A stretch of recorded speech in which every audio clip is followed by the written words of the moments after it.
The pandemic is accelerating demand for private, controllable travel. Here's the founder and CEO of helicopter travel company Blade, Rob Wiesenthal, on how he is making everyone safe. When you walk in, if you're not wearing a mask, you're asked to put yours on or we will give one to you.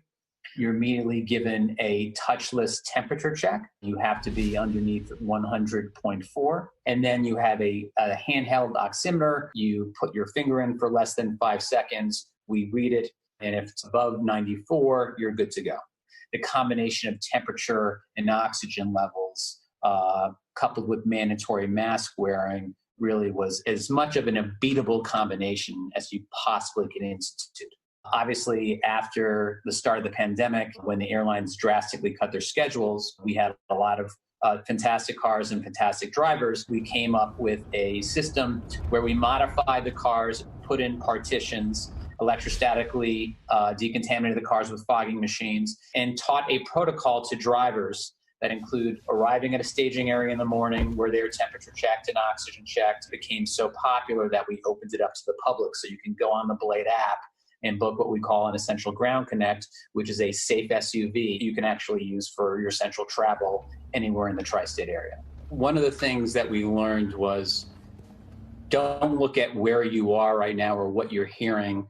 Try to figure out where you see the market moving to and what the likely impacts are on your business and how you can leverage your core competencies. I think by definition, all companies that successfully make it through this pandemic will come out stronger. Rob Wiesenthal now joins us live. Rob, good to see you. Good to see you. Interesting, all the things that you're doing. How's business right now?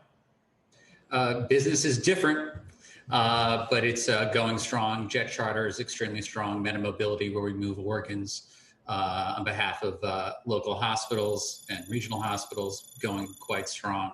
And the leisure market is starting to pick up to Nantucket, the Jersey coast, the Hamptons, and the like. It's interesting. I'm wondering if, because of people working at home, if they went out to their vacation houses earlier than they otherwise would have and just stayed there rather than commuting back and forth, it took away from the helicopter business at all. It really changed their schedules. I think that a lot of people clearly who had the luxury of having a second home were kind of quarantining in their second homes. The offices in New York City, as you know, many of them are closed, but they're now coming back to the city to do various things, doctor's appointments, errands. As we moved to phase 2, we really did see a pickup in volume 7 days a week. So the rhythm of leaving for a resort destination or a second home on a Friday, coming back on a Sunday has changed.